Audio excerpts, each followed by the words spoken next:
Good evening po mga katrokis at sabay ng kanarista. Ito naman po ang ating mga giya para sa araw ng Biyernes, April 24, 2026, kung saan meron pong 8 pangarera at magsisimula po ng 5:30 ng hapon. May kakapalan po ang mga magsisitakbo sa bawat mga pangarera. At itong Miyerkules na to nakatapos lang. Sana kahit paano po ay nakasunod po kayo sa giya natin.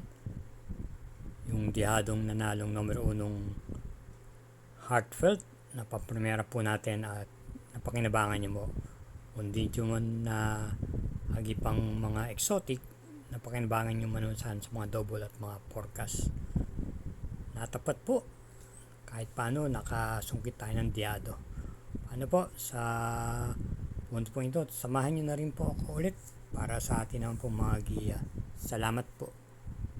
Karera numero 1, start po ng first pick 6, races 1 to 6 at may distansyang 1,200 meters, ang class 4, group 42 to 56 split. Starting time is 5:30 PM at meron tayong 8 kalahok. Ang ating pong mga pili rito ay kapwa mga imported horse. Pamprimera po natin yung numero 3, Little Charmer. Napapatunayan po ni RD Raquel Jr. Tumakbo po ito nung nakaraan. May kabigatan lang po ang laban niya. Kaya sa tingin ko sa takbong yun mukhang nakiramdam lang po ito. Kung yung napapansin, umalis po ito ng mga pang 5. Pagsapit ng half mile at 1/4 mile na natili po itong pang 5 at hindi gumalaw hanggang sumapit sa meta. Kaya baka nakikiramdam lang po ito doon at naka-float. Atin naman pong panigunda rito yung isa pa rin imported horse, yung numero 5 Let Your Love Show na papatunayan ito ni JL Paano. Ito naman po ay isang matuling na kalahok. Nung last April 11, siya po ay dumating po ng mga pang-anim na pwesto kay Counter Attack at nasigundong Del Campo. At sa temang ito mukhang siya na rin po ang magdadala ng marcha. Bilang panersera po natin dito, isama po natin yung numero 6, Zubris. Ito ay isa pong derimate, papatunayan po ni JD Calagos. Noong buwan po ng Marso, may takbo po ito kung saan ang mga nakalaban dyan ay bigatin din, katulad nila high maintenance at yung kabayong boss ako naman. Kaya sa ulitin po, ang pili po natin sa karera numero 1, pamprimera yung numero 3, panigundo yung numero 5 at panersera yung numero 6. Karera numero 2, start po ng winner take all, races 1 to 7. At meron po tayong Super 6 dito, tatakbuhin sa distansyang 1,200 meters, 10 entries. First choice, yung numero 8 yung Ninong, muling nagbabalik pista. Ito ay muling rerendam po ni James Torque at sa aking pagkakatingin dito, mukhang lamang po siya rito dahil mas tataas pong grupo ang kanyang kinakana. Bilang panigunda naman po natin dito yung numero 6, Boy Wonder. Gamay po ni MD De Jesus, may taglay na bilis at na-pacing. At ito po ay mas doble po ang tinatakbo nito basta medyo nadihado. Bilang panersera po natin dito, isa pa rin imported horse na numero 5 Backpage. Na sa likuran po manggaling si Respo magdadala. Baka makapanood po ng bakbakan sa unahan dahil marami rin pong matutuling dito at may dating po ito sa sapit ng meta. Kaya sa ulitin po, para sa karera numero 2, pamprimera numero 8, panigundo numero 6 at panersera yung numero 5. Karera numero 3, start ng second pick 6, races 3 to 8. At meron tayo rito 10 entries, distance 1,200 meters, ang class 4, group 42 to 56 group split. Ating pong primera rito yung parati pong nasa timbangan itong manaran, yung numero 9 Charmboy na nagagawa na po ni JPA Guse. Panigundo naman po natin dito yung imported horse numero 6 Cray Factor. Gamay po ni si Penson, may taglay pong tuling to.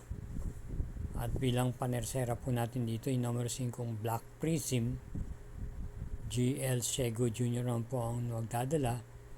At lately maganda na rin po ang kanyang mga ipinapakita.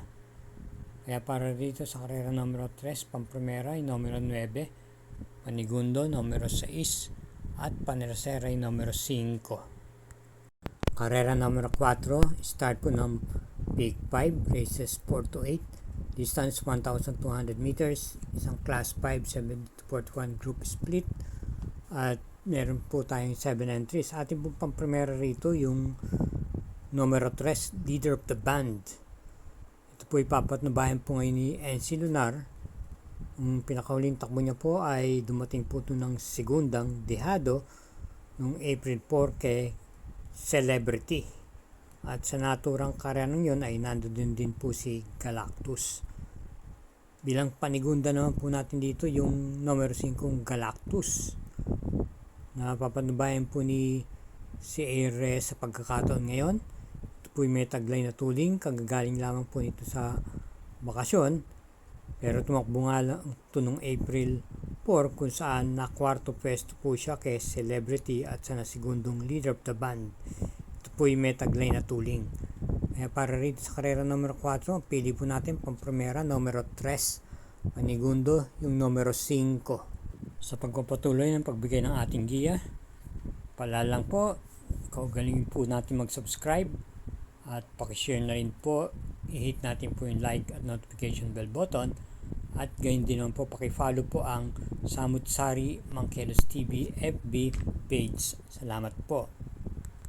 Karera numero 5, start po ng Peak 4, races 5 to 8, distance 1,200 meters, ang class 5, 17 to 41 group split with 8 entries, ang coupled yung numero 4.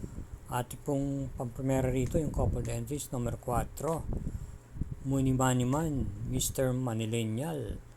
Naayos po ang kombinasyon. Mr. Manillennial mukhang siya po ang magdadala ng bandera rito, samantalang yung coupled entries niyang Muni Maniman, ito po yung may tuning din naman at naisusunod po ito. At bilang panigundo po natin dito yung numero 8 yung instance message, si Penson po ang rerenda. Ito naman po ay may taglay pong remate, lalo na pag sapit po ng diretsahan sa meta. At bilang panersera po natin dito yung numero 5 Seychelles, na papanubayan po ni CL Admin Kula na nagtataglay din po ng remate. Kaya para rito sa karera numero 5, pamprimera po natin yung coupled entries numero 4, panigundo yung numero 8, at panersera yung numero 5. Karera numero 6, isang class 5, 17 to 41 group split, distance 1,200 meters, 8 entries. Pamprimera yung numero 5 word isn't enough. Ito po ay muling papanubayan ni si Penson. May taglay pong tuling tong kabayang to at pakiwari ko siya na rin po ang kukuha kagad ang unang lundag dito, at mas maganda po ang tinatakbo nito basta medyo nadidihado po. At bilang panigundo po natin dito yung malalimadong numero 7 Popoy and Basya, si Esparred Jr. naman po ang rerenda. May taglay din naman pong bilis ng kabayong to base sa kanyang mga takbong ipinapakita ng mga nakaraan, at maganda na rin po ang kinikilos. Bilang panersera po natin dito yung numero 4 advocacy na baka makapanood po ng bakbakan sa unahan, at may taglay po itong remate. At rerenda naman po ito ni AR Villegas. Kaya para sa karera numero 6, pamprimera yung kalok numero 5, panigunda yung numero 7, at panersera numero 4. Karera numero 7, penultimate race with a distance of 1,200 meters, ang class 5, 17 to 41 group split, 8 entries. Pili natin pamprimera, kalok numero 4 Gentle Giant, muling renda po ni MD Jesus. Panigundo natin yung numero 2 Miss Pinkerton, PGA Gusi na po ang magdadala. Yung nakaraan laban niya po ay dumating po ng mga pang-anim na pwesto at bumenta na rin po sa Takilyato. Mukhang meron na rin po ito, kaya manmanan po natin. May taglay na bilis po ito at baka siya na rin po ang isa sa magdala ng marcha sa unahan dito. Bilang panersera naman po natin dito yung numero 1 French Leather na muling rendan po ni RC Tabor. Last run niya po ay dumating po ito ng segunda pwesto, lulan si JB Hernandez. Kaya para rito sa karera numero 7, pili po natin pang-primera yung numero 4, panigunda numero 2, at panersera yung numero 1. Karera numero 8, last daily double. Para tingnan po ito ng winner take all. Second pick 6, pick 5 at pick 4. At meron po tayong super 6 na kapalob dito. May distansyang 1,200 meters. Isang class 5, 17 to 41 group split with 11 entries. Ang ating pong pang-primera rito, yung numero 6, Moderna. Kakambyo na po kay CP Enzo ng Renda.